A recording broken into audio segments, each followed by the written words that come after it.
Well, good morning, everyone, and thanks for tuning in to our executive briefing here. Really interesting topic to get into. So let's jump right in.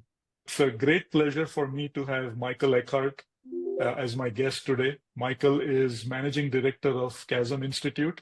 Michael, thank you for joining. Great, Rahul. Hey, it's a pleasure to be here too. I think we've got a really nice audience of senior managers and key other people in tech companies. So the chance here is to really have a good 45-minute crisp overview. We call it an executive briefing that Rahul and I put together to really talk about the zone to win, the crisis that happens at times in portfolio management, and all the things that many of you go through on a daily or quarterly basis. So with that, Rahul, I'll bring up the first slide. Let's go ahead. Critical topic for all of us to understand that Michael just alluded to. So Michael, let's go over to the introductions. And may I ask you to introduce yourself first? Sure. Yeah, so the work that I do, and Rahul and I are doing this webcast together to really have it be brought to an audience across Europe, US, of course, India, other key places as well. And the goal is really for me to bring the experience that I have, really based on over 225 companies that I've worked with over the last 15 plus years. All tech companies. We don't work for toothpaste companies or running shoe companies or others. And the goal is really this, is how do we accelerate what we call both product and portfolio success? And it's not just a bunch of theory, because that's not what we're going to do. We're going to really be focusing on this. Practical tools and frameworks. There's samples of the clients that we have as well that I've worked with. I went to Harvard MBA program many years ago and have been really applying the whole go-to-market strategy process over the last couple decades since then. Some of you have read the Crossing the Chasm book or the Zone to Win book. About 3 million of those have been sold. I've been honored to be able to be editing and contributing to Jeff's books. And Rahul, let's speak a bit about your background as well. Great. Thank you, Michael. Hey, everyone. I'm your host, Rahul Abhyankar. And I love product management and just all aspects of building great products, scaling the business, and doing it with great teams. So 25 years as a product leader in Silicon Valley, in startups and large companies around the world, in various industries, 10 years in engineering prior to that. So I've always been on the B2B enterprise side of the fence, as it were. After spending over a decade in Silicon Valley, I moved to India back in 2011, where I had a great time co-founding productleadership.com, or Institute of Product Leadership, with a dear friend and colleague. And we conducted programs on product management, leadership, innovation in companies such as ADP, CA, Cisco, Microsoft, VMware. And one interesting thing, we also launched the world's first executive MBA in product leadership, an 18-month on-campus program in partnership with universities in Bangalore. So it's just been personally very fulfilling to be on this journey with thousands of professionals who have accelerated their career as product leaders. I'm also host of the podcast, Product Leaders Journey, where I chat with B2B product leaders to learn about the inflection points in their careers, the lessons that they've learned along the way. So this is great practical advice for all of us. Here's just a sampling of who registered for this session. As you can see, this is clearly important and top of mind for a lot of people. Many companies, titles, mostly director and above, which is also quite relevant.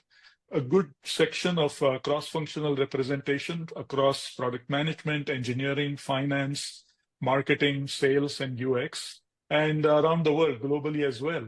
Great to have so much interest in this topic. And without further ado, Michael, you have the floor. Great. Thanks, Rahul. So as all of you know, when you registered, you saw a few key elements, some key words that came up on the registration page. And really, what we frame this as is the following. We want to make this very practical. We only have 45 minutes because we want to keep it very succinct. But basically, when tech companies are faced with disruption, they are challenged to defend themselves. They can't just sit there in a status quo mode. They're looking for breakthrough lines of business, but they also have their traditional line of business too that needs to meet the numbers. And so this portfolio problem comes up, which is how do you allocate resources across your current business as well as your new business? And that's something that many of you, we saw the job titles, have a tension and a pressure and the aspiration to do better with. And so tough decisions are needed. You're going to see everything from scoring and rating and ranking your current products and offers to make sure we're not spending money and resources on places we cannot win, and also not focus too much on the vision, the aspiration, the hope of what might happen in the future that may not happen. So with that, if you think about it, we're going to be talking about the zones from the Zone to Win book. Jeffrey Moore is our chairman. He wrote the book. I had a chance to edit and work on that book as well. And these 4 zones are really ones that basically talk through what does it really mean to think about a portfolio. What you're going to see in a much larger slide rendering in a moment is we tend to treat a portfolio of products in any company as being basically one monolithic group. That's not correct. We need to treat them separately, much like if you have a family of 3 or 4 kids and they're 5 years old, 2 years old, and 16 years old, and 12 years old, you can't treat them all the same. So what we're going to see here is there's a level of not putting every product through the same metrics and success factors because it may turn out that your portfolio is going to be sub-optimized as a result. So each zone has, of those 4, its own priorities, its mode of execution, and its performance. We're going to dig into some of the details of that in just a few moments. Michael, I have a question that was just sent to me directly. Does each company have to have 4 zones, or is it possible for a company to have fewer than 4 zones? Yeah, great question to start out with. Basically, the model assumes, first of all, that you're not a startup or a scale-up. Startups and scale-ups, they wish or dream that they would have a portfolio problem, but they don't. They have 1 or 2 products out there. So that's not the case. What our audience is here today is larger companies, mid-sized, large, and enterprise. And they will have 4 zones, or, as you'll see in a few minutes, 3 zones. It turns out it depends on how much transformation you're currently doing in your business. But fundamentally, you're going to see the details of this, that it may be 3 or 4. But if you're a large enterprise or mid-size, you don't have 1 or 2. Startups and scale-ups, which is not the topic for today, they may have 1 zone, which is really, how do you get to market in the first place? Great question. And so the opening slide, one that I'd like to have you take some pause at, is as follows. And this is really based on our work with 225 tech companies over the last 15 plus years.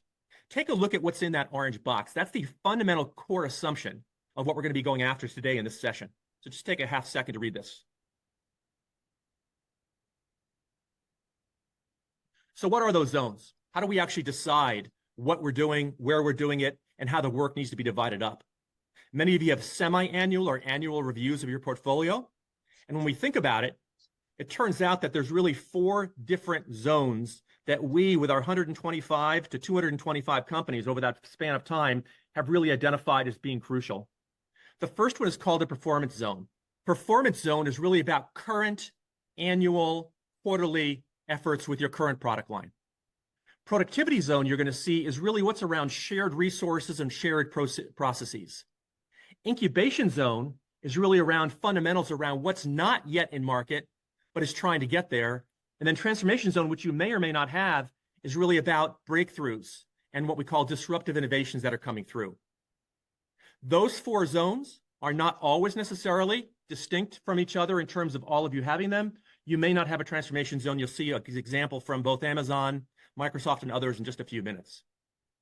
What we think and what we see around how those X and Y factors work is when we talk about transformation zone, which we'll define in just a moment, performance, productivity, and incubation zone, there's basically an X and Y axis around that. What do I mean by that? Basically, disruptive innovation is on the left-hand side. Sustaining, or what we call incremental innovation, is on the right-hand side. That's nice improvements, small product line extensions, what we call plus ones. Those are sustaining innovations. They don't change behavior, process, or skill sets for customers, but they improve things. You know, when you think about it, the Toyota cars that come out every year, or the software from companies, great companies like Salesforce, get improved each year, but those are sustaining innovations. They don't change dramatically. And then there's 2 levels on the x-axis, on the y-axis, mission critical and enabling. Mission critical means it's fundamentally core to your business, without which you cannot continue. Enabling is their background, in-depth, but not front and center to the customer.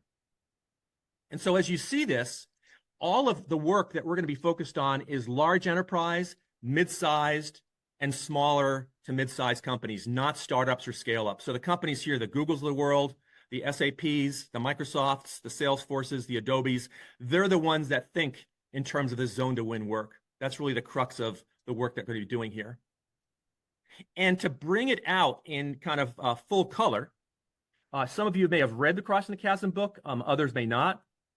Basically, performance zone is our normal everyday product lines, normal sales cycles. There's no shock to the system.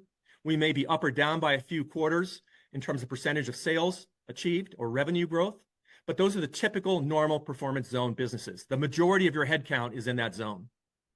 Productivity zone is shared services. These are crucial behind the scenes activities that are done to make you more efficient, to make you compliant, to keep the business running in a proper way, but it does not launch products into the marketplace. Incubation zone is basically what we call trial balloons or experiments. Those are the things that may or may not in the future be coming out in terms of test cases to go to market. And then the big bets are the ones when you think of a Microsoft with Azure or Amazon with AWS, you'll see those examples in a minute, where it's something that's basically asymmetrical to their current business. It is not normal, it is not every day, and it requires the sponsorship of a CEO or a senior general manager in place. So if we take those buzzwords, we'll call them that, and get much more detailed, let's take a look at what these all mean. Performance zone is the following. It's basically we need to make the plan on a quarterly, on an annual basis. It's a competitive operating model. It's looking at who we're competing with on a regular basis. And what you'll see in a minute, it's Horizon 1. It's basically 0 to 12 months. It's not long-term. Productivity zone is something different. This is the efficiencies in terms of our business. There's still development efforts. There's efforts around processes, methods, and shared services. This is also 0 to 12 months. On the left-hand side, you'll see what we call incubation zone. This is positioning for the next wave. They do not all graduate upward. Typically, one will at a time. You know, a chicken lays one egg at a time, not 15. And most companies may have a multitude of incubation zone product ideas and thoughts, but that does not mean that you've got fundamentals around ready to go to market with all those. So we'll kind of put some markings here and say there might be 3 or there might be 5. There's not 22 and there's not 1. And then, of course, the big bets are what companies do to transform themselves, oftentimes because they're under attack from someone else.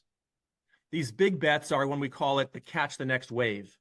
And by that, we're saying it's a fundamental change in digital architecture, in the way customers and companies behave. It's a highly focused operating model. In fact, I'm going to ask your permission to use the F word once in a while when we talk about this mission critical area of disruptive innovation. Yep, well, it's not that F word, it's a different F word. It's the word focused. It cannot be 3 or 5 different operating efforts around transformation. It's one at a time. And you'll see in a minute the evidence we have for doing that.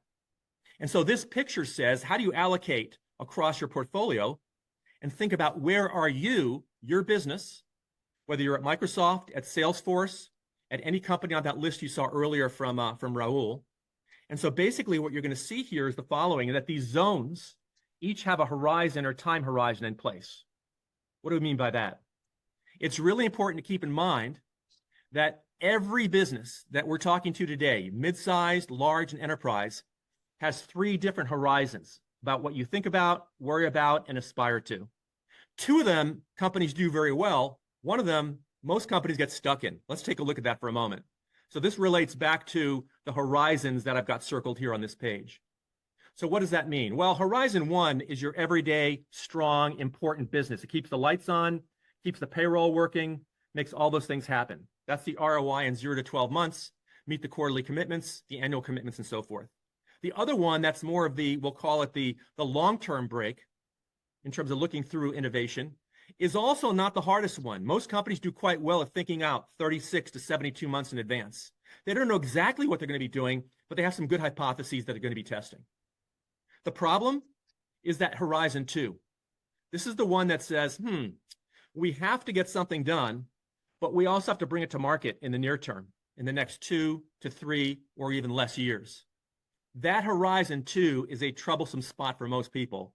And one of the reasons troubles actually abound in this area is because we tend to treat all our portfolios, when it comes to this idea of where are we and how do we behave, we treat them all the same. So the caution at the bottom of this page is kind of like the warning on the side of your cigarette pack, which is do not apply the same success measures or financial metrics to each horizon. Just like you wouldn't, apply the same requirements to your 3-year-old, your 7-year-old, and your 17-year-old. Your 3-year-old, you might be worried, gosh, they're not quite good at calculus yet. I wonder what's wrong. Well, maybe it's a little early for that. But the 16-year-old, they need to be getting it. So treat them separately, not one big meat grinder that you put things through. And that I hear a lot from clients. They go, hey, Michael, we have one set of metrics because it gets too complicated if we have multiple segments and multiple metrics and multiple measures. And the answer is you can do that, but don't tell anybody you learned that from our Zone to Win book or our practice at Chasm Institute. Why? Because you're going to actually damage your prospects for moving forward. So let's take a look as we think about those 4 zones at 2 real live companies that are currently, active, working, profitable, and actually looking at those 4 zones in a very distinct way. The first one is Amazon. Everybody knows Amazon. I thought I'd use this example because it's actually a B2C and a B2B example. And what we see here is in sustaining innovations is, of course, their online retail and e-commerce business. That's their online business. That's their Whole Foods business. At retail, they bought that for $12 billion in very good time just before the COVID hit. Their AWS business, that's the transformation zone. That's where they did an asymmetric bet where CEO level was involved in this, not a product manager, not a product director, et cetera. And then they had things, many of which do not go to market, Amazon Go, 4-Star, and pop-ups that were in incubation zone. In fact, 4-Star and pop-ups, this is a historical example, those 2 got pulled from the portfolio as early incubation zone because they didn't have a future. Amazon Go, of course, is still happening in the US and UK.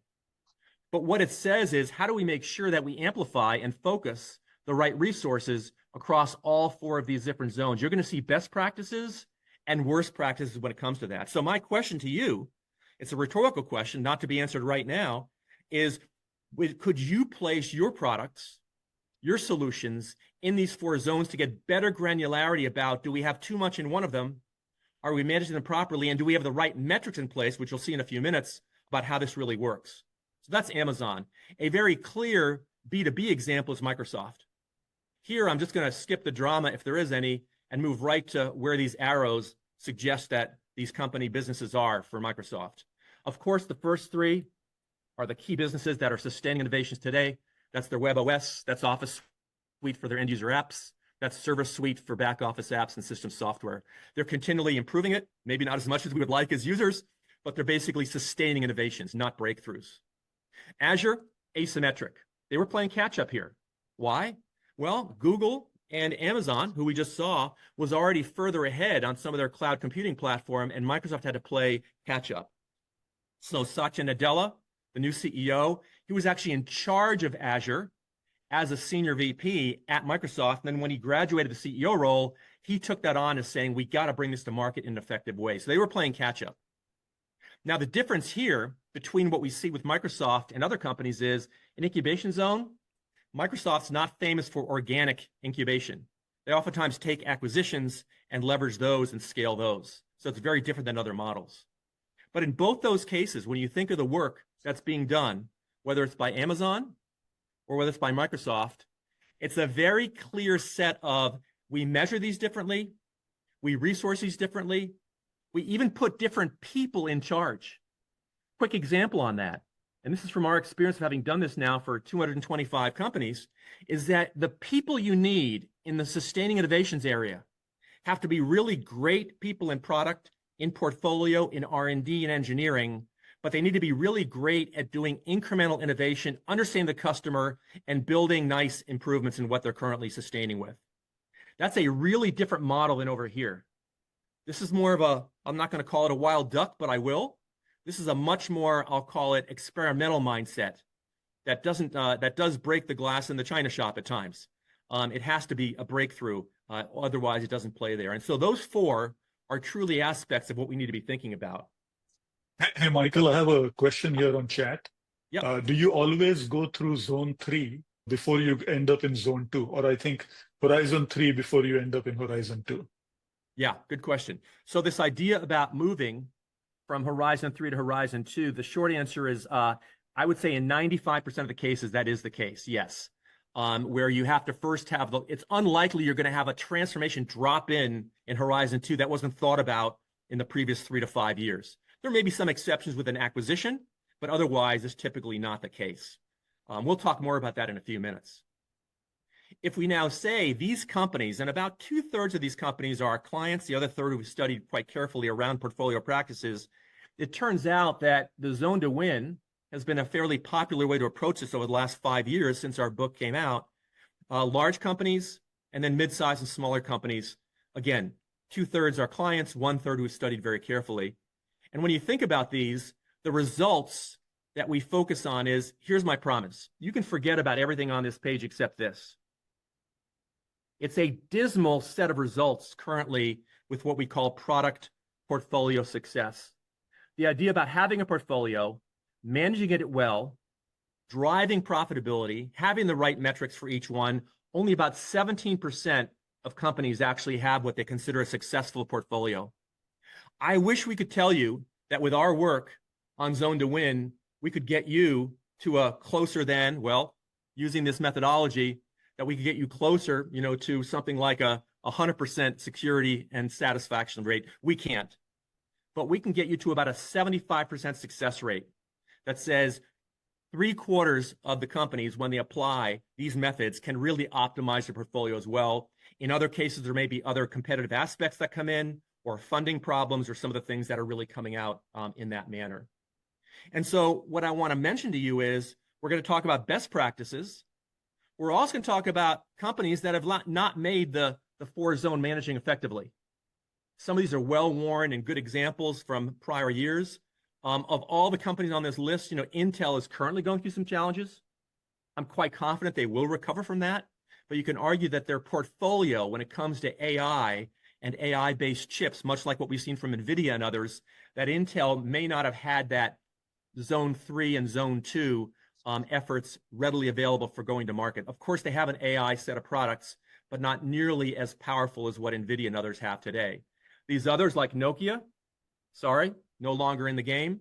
Motorola got split into two and are no longer the semblance of what they were before. And of course, the Kodak example, and Sony as well, who's seeking a comeback now. There's a list of many companies. I have a lot of confidence Intel would drive back from their, we'll call it, portfolio challenges. Some of the others, like Nokia, didn't make it.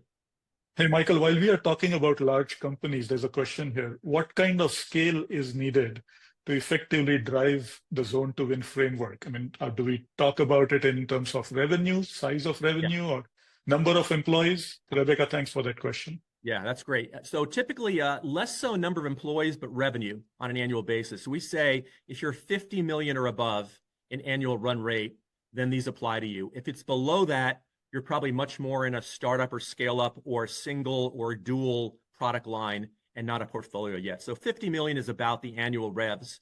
Typically, we see companies at 500 million and $1 billion, and of course, much more than that as well. So yeah, great question. And so if we take this now and say, how does the zone management, how does it relate to the markets that we currently are serving and also the ones we seek to serve, where we're aspiring to do something? Now, I'm not going to make you read too much, but many of you are familiar with our Chasm life cycle stages. I'd like you to just take 20 seconds and just read through for a moment these stages from left to right, because you and your portfolio is probably in multiple areas across the maturity curve. So just start at the left and do a brief walkthrough and read to yourself over the next 20 seconds, your left to right on this, and think about where your products may be today when it comes to the different aspects of this tech market model. So I'll be quiet for 20 seconds while you do that.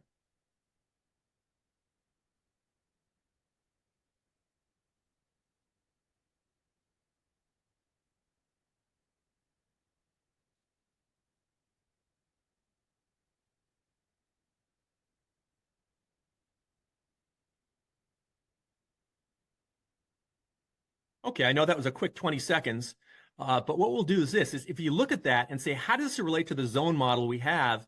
It turns out that each of the 4 zones, the performance zone is focused on what we call the mature Main Street, maybe late-end tornado marketplace.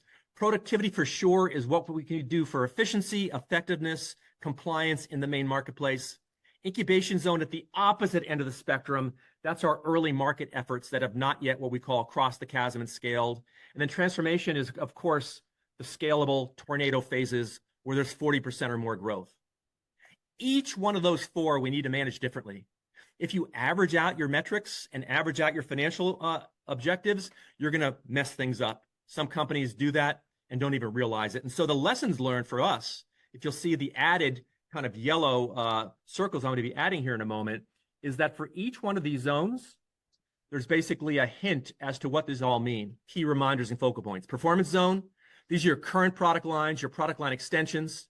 It may be a more robust software solution, a easier to implement SaaS solution. It's incremental innovation. It doesn't change behavior, skill, process, or platform. Productivity zone is the smart people working in what we call shared services and shared processes within the company, and they serve all the different zones. Incubation, we have to stop having what we call a corporate mindset and think more from a VC or venture capital mindset, that you're investing seed rounds and early funding rounds, not making corporate low-risk decisions. That's where companies like Xerox and others stumbled. These are experiments, these are hypotheses, these are testing the market and product market fit. The one that might surprise you is the upper left, which says these cannot be delegated. It has to be either senior executive led or at a minimum, a very senior executive vice president or GM who has in charge of the market, who says, I'm going to put my bet, I'm going to put my efforts, I'm going to put my best tiger teams on this area. It's not thousands of employees, it's typically dozens who work at this at any one time. That's very different than what we see here, where it's a very broad set of employees being involved. And what this all means is that for each one of these zones, what are the best practices? Performance zone, the ugly question is that you've probably got too many things in your performance zone, that we've got things that are laggards, that shouldn't be in the market, that shouldn't be in our portfolio, and other things that we're under-investing in. And so one of the reasons that you're probably here in this web session as an executive briefing session is what we need to get to is how do we decide? How do we really make the decision and drive a focal point as follows? Is what investments should we be doubling down on in the performance zone, meaning we're starving them or not funding them well enough right now? What do we maintain? Full speed ahead, but no additional funding. What do we need to pause or postpone or put in the parking lot that's not yet really ready for mainstream adoption? And then, the tough question is, what do you stop and what do you exit?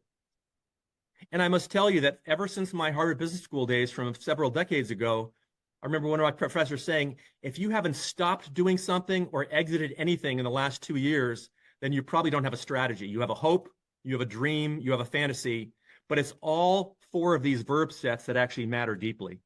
And so what that really implies is doubling down means what needs more resources? What do we achieve by maintaining the current investment? Where do we pause or postpone? Not throw away, but not go heavy duty into. And then, of course, how do we stop and exit from those things? It might be selling it out, carving it out, or stopping it altogether. And so what you're going to see of what we call a scoring and rating and ranking template. It's a toolkit that helps you take your current portfolio, the current kids, shall we call it, your 3-year-old, your 5-year-old, et cetera, and actually score them based on the relative ranking of who's ready for college, who's ready for grade school, who's ready for kindergarten. That's kind of the analogy that we'll make here. And this is a tough decision to make for each of you. And so let's jump very briefly into this and make sure we have some time to look at the other zones as well. So what does this mean? The prioritization in the performance zone is really a set of templates and analytics that do the following. It says you have today, and this is just illustrative here, you might have 7 or 8 different product lines or segments in the marketplace that you're seeking to serve. They may be different sizes. These circles here don't imply different sizes. We just wanted to keep this simple. But the question is, how can you identify and score and rank those to make the tough decision around your stack in your portfolio about where you're going to basically doubling down, where you basically are going to be maintaining, and also, what are you going to stop doing? Sell, carve out, exit. And where do you put the majority of your effort? And so the methodology for that, and we don't in this 45-minute session have time to go through the details, but we have a toolkit that's called the analytics and scoring results. We take 9 variables, that have been now vetted over 225 company examples and use those to rate and rank what those different outcomes should be for this segment. And what happens is on the weighted basis, if your score out of these 9, and you'll see the 9 in a moment, is a greater than or equal to an 85 or above, then you have something that's robust that you need to make sure you have the adequate funding for. If you have something that's basically less than or equal to 65, then you have some tough choices to make here. It may be your CEO's favorite product line. It may be your favorite product line, but the question is it sustainable or not? So let's take a look just very briefly at those 9 variables. These 9 criteria for performance zone are these. And although we won't go through them in detail, take about 15 seconds just to read these through. These are the 9 variables that we've identified over many, many efforts with many companies to see what does it take to actually score, rate, and rank our performance zone offers. So I'll be quiet for 15 seconds while you read this through.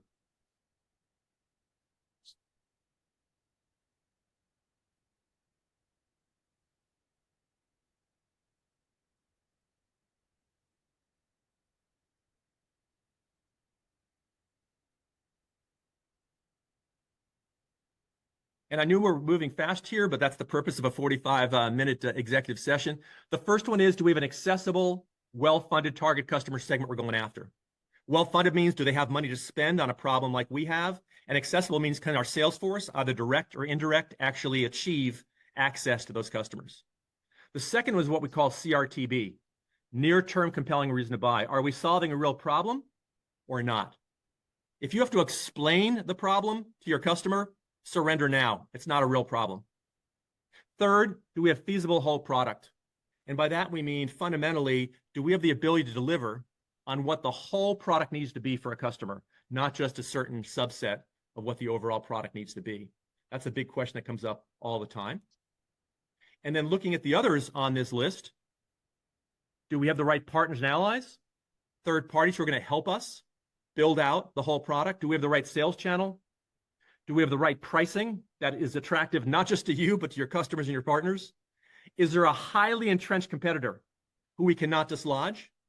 Is it consistent with what we're known for in the marketplace? And then is there good follow-on segment potential, meaning can we actually drive our success from this particular market into adjacent markets? That's really the question that we have in front of us. And if the answer is yes, then it scores high. And so what you're going to see is a real-life example, again, very quick example here, of a low scoring. This is basically a supply chain software. We took this and anonymized it from a real client. Supply chain software for large automotive manufacturing in Western Europe, that scored a low score of 71. On the portfolio, that one is a question mark as to whether they should even pursue it or continue to. It's not going to make the grade in terms of double down or even maintain investment unless you have a super large install base today, which is unlikely at this score. What's interesting is the same SaaS supply chain solution, when tailored to a different environment, this would be for mid-sized biopharma and pharma companies in the US, scores a robust 89. That's one that says, we've got something here that's going to help us grow our performance zone in the upper right-hand corner of our zone matrix. This one deserves to have a level of granularity around additional funding consideration. And so what I'm going through here quickly is to get away from our favorites or the gold shiny objects in the corner that are our product areas, but really take every product that you have aimed at segments in performance zone and put them through the tough set of criteria here to make sure they're either carrying their weight or could carry their weight if we invested more in them. And that's where the 89 is a high score and a 71 is certainly a low score when it comes to that. Now, some people ask, hey, Michael, out of these 9 areas, the one I don't see on this list is how big is the market that we're going after? And the truth of the matter is, there is what we call tiebreaker effort. And that is, if out of all of these 9, it scores reasonably well, the 10th criterion that we always go to is, okay, what's the size and growth rate of that opportunity that we have out there? Is it 3 customers, but it's really not a large growing opportunity? Then be careful. If it's 300 customers, and you got an opportunity to win in both US, Western Europe, and Asia Pacific, then certainly that 10th criterion matters a lot. So you can read more about this in our Zone to Win book and our Chasm book to get more robust background on. But performance zone basically says, can we get the right level of assumptions and outcomes so we can make the right decisions on where to put our focus on the market. And you might be asking yourself, hey, we don't have time to do this. The answer is, if you don't do this on a regular basis, say annually, then the risk is you're going to be over allocating in certain performance zone product lines and under allocating in others. So that's the performance zone. I'm going to briefly go through the rest of the zones as well, just to kind of talk through what these mean for you in your management job, executive job, or priority job around portfolio and product. And here on productivity zone, this is horizon 1. This is the next 0 to 12 months. This is a collaborative operating model. Make everything work. What do we mean by that? It means, how do we make sure that we become more efficient? We focus on systems. How do we become more effective? We focus on programs. These are internal to the company. These could be compliance. These could be quality initiatives. These could be whatever your efforts are, and they're often on change management within the organization. That's the lower right zone called productivity zone. And although I won't take you through all of what we have here, you can read this as you get the slides later. You'll hear from Rahul how you can get the slide copies. Basically, there's 2 different kinds of efforts in the productivity zone. There's systems and there's programs. And systems are process orientation. Programs are customer orientation. In both cases, they're focused on what we can do internally from our program management office, from our systems efforts, to actually be more efficient, effective, whether it's our supply chain, our internal financial systems, all the things required to make things happen. And in systems, basically, we do it right instead of do it over. There's no chance at second chances. In programs, it's keep doing it until we get it right. There may be some iterative efforts there. And what that really means is that where companies often get it wrong when it comes to our efforts around this, and again, all of this, I ensure that this is based on some deep work we've done. I would recommend you, after this session is over, think about this and see, can I do this on my own? Do you need some assistance from us? Give it a shot at first by yourself. But basically, you'll see here there's faults and there's fixes for 3 areas. And one of the most important ones is not holding systems accountable for improving their productivity. You want to apply BPO performance standards to funding internal systems. That's the business process organizations that you, in many cases, have in large or mid-sized companies. And so productivity zone, as you'll see later on, I'll weave back to this, is one that tends to be underestimated and undervalued, when in fact it's the glue and the DNA for much of what goes right in a company. Incubation zone. This may be considered to be kind of the sexiest one because it's the one about new and breakthrough that have not yet come to market. What you're going to see in incubation zone, this is that area of focus on 36 months to 72 months out, but something has to go to market at some point. And this is the VC operating model, getting what? Positioned for the next wave. If you have nothing in that zone right now, and you're a tech company, then be very careful. If you have 52 different things in there, be very careful. This is your future. This is your future efforts. And so what we're going to be looking at here is that the incubation zone plays out in the following way. And again, you can do this on your own and think it through and apply it. Certainly a way to do it. The incubation zone has unpredictable outcomes that cannot be managed without a Horizon 1 mandate. Performance zone metrics are inappropriate for incubations. So don't put numbers like market share or margin profitability on a incubation zone business. You will snuff it out and kill it. That's the right level of requirements for something much higher in the maturity curve, which is performance zone. Integrated teams are a must whenever pivoting is part of the game plan. And time is a scarce currency. Why? As Microsoft learned with Azure, Google and Amazon moved faster, and Microsoft had to catch up. So what does that really mean? This is a complex slide, but what it says is that you'll want to have a CEO and incubation fund. Think of it that way if you're in mid-size or larger. And I'll skip the drama on this, and you can read more about this in our books. But basically, IOUs are what we call independent operating units, each run by a separate general manager with their own marketing, their own R&D team, and they have shared services for other areas, finance, admin, HR. And what this is, that each one of these represents an opportunity that may last for 1 or 2 or 3 years in the incubation zone before you stop it, before you double down on it, before you move one of them to transformation zone. And what these have to be is, think of them as independent operating units, not research projects. That will kill it. Research projects for their own sake is not what we need here. And so Hey, Michael, yeah, quick question here. So how many incubation zone initiatives, these independent operating units, do companies, typically tend to have at any given time? yeah, great question. Yeah, when I said earlier, if you have 0, we've got a problem. If you've got 52, you've got a problem. Typically 4 to 6 or 3 to 7 is probably reasonable.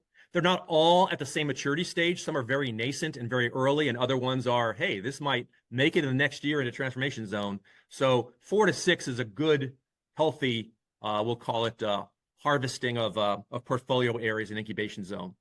So yeah, great question. So you can read more about this in our books. I just want to give you a quick high-level view of this. But what I should mention is that your efforts in this incubation zone may, of course, move to a transformation zone, like we saw with AWS, with Amazon, or with Microsoft, or with Uber, or other companies too, of course, or Salesforce. But it may go instead directly, if it turns out to be non-disruptive, to performance zone.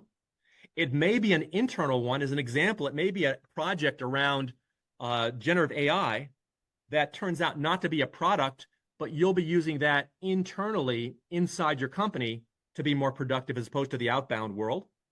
Or it may be none of these, and you end up spinning it out or selling it or shutting it down. So these are basically, when you think about it, shining stars that don't remain shining all the time. Some of them don't make it, and only one at a time to transformation zone. And so let's take a look at what that means. We've got the incubation zone and what often goes wrong. The one thing I'll mention here is that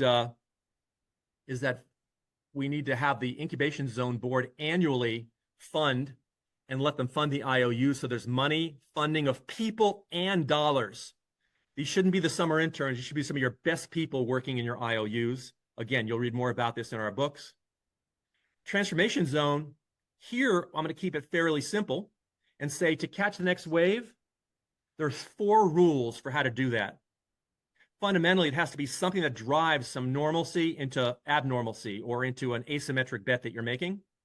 And so basically, there's 4 rules that actually talk about what we need to be thinking when it comes to these initiatives that are true transformational for you, for your channel, and of course, for your customer.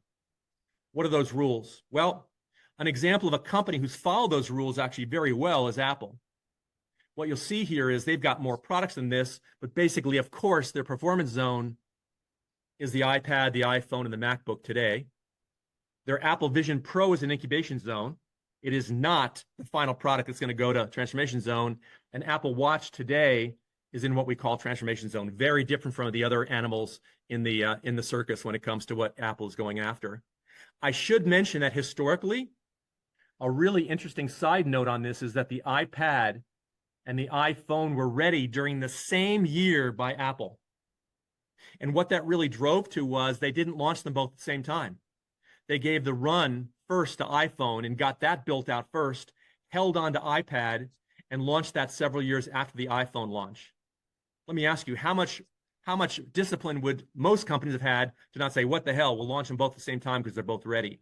Apple, and at the time, Steve Jobs, had a very clear view of one at a time in transformation zone.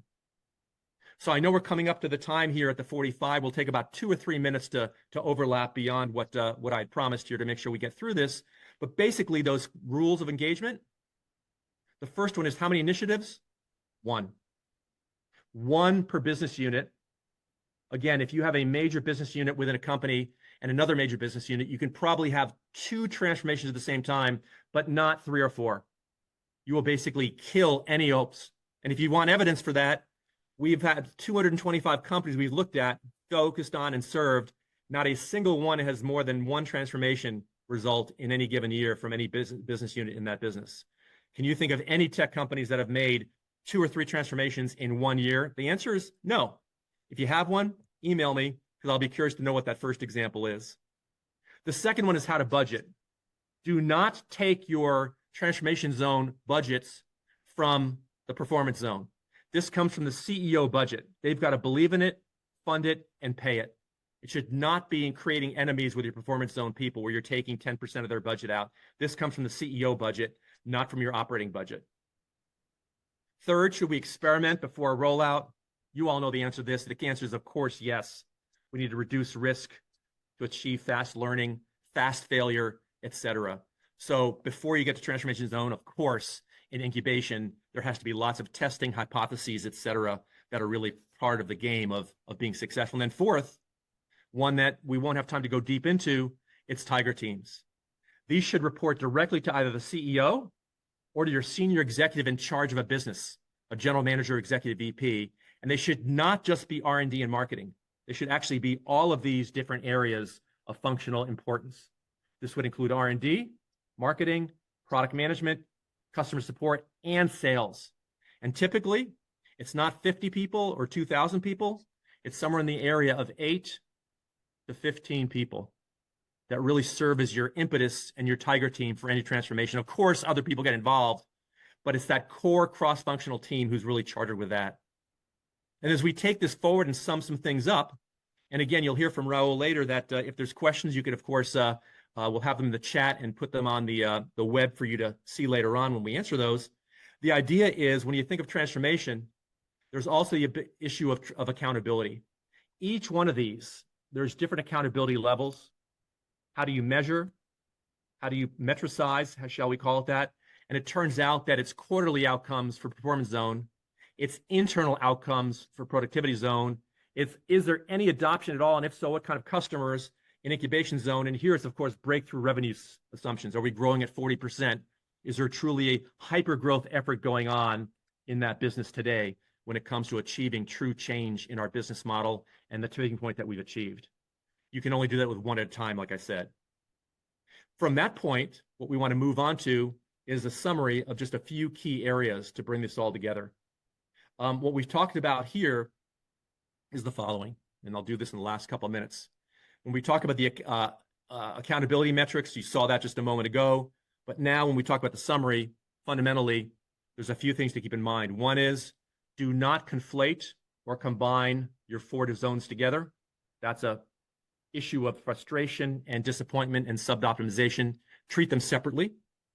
In fact, what we're going to see is it's actually a proven way to optimize your portfolio, to actually divide them out and to not treat them all the same, and to understand that this is not an easy thing to do, but a must-have to be a sophisticated, winning company in the next 1 to 2 to 5 years. Now, if you'd like, there's a template available that I'm happy to send you if you want to send me a LinkedIn message. If you want to take your first shot at this, you can get this template from me, and I'll be happy to have you fill it out. And if you'd like, I'm even happy to review it. You can send it to me after you've completed it. But basically, what are your areas today where you're succeeding? What are those? Is it one of those, 2 of those, maybe not all 4? And what are some candidate examples of product lines and segments that you're serving in those different ones? So if you'd like that template, just send me a LinkedIn message. That's the best way to reach me. And now, I would never be so daring as to give you homework, but I'm going to suggest some homework to you, even though you're very busy. The first question as homework is to answer this one. Where is our company's portfolio of products, services, and initiatives today in the 4 zones? Take a first shot at that. Doesn't have to be perfect, but do that with your senior management team. Second question is, are we managing the 4 zones effectively, including the right skill sets, priorities, success metrics, and financial measures? And what could we need to improve, change, and uplift? And then third is, have we made those tough choices in the performance zone on where to double down, where to maintain, where to pause, and where to stop, based on using the scoring criteria that you heard from earlier that really separates the good from the average from the bad? And so thinking about all those areas is really the driver for the work that we talked about today. None of this is easy, but what I'd like to advocate to you is that if you do this, or even do it in a first pass way, what you'll be able to achieve is a much more clear portfolio result that gives you confidence and upside for the next 1 to 2 to 5 years. So I apologize for going over just a few moments, but wanted to have it wrapped up by Rahul and have him talk through a couple next steps. Yeah, Michael, this was excellent. Thank you so much. And the template that you shared, we can also get that out to people, to everyone, as part of the recording and the slides, so they'll have it as part of that. So again, really grateful that you took the time to join us live, and we look forward to connecting with you on LinkedIn. You can see our contact information here, and we'll make a note of all the questions that have come in that we didn't get to go through today, and we'll see if we can answer them and put them on the web. We'll share that as well. So once again, thank you so much. Subscribe to Product Leaders Journey. I'm also working on the next webinar, next month's webinar. We can stay up to date on that. All right. It's been a pleasure. Thank you, everyone. May the force be with you. Take care now. Bye-bye.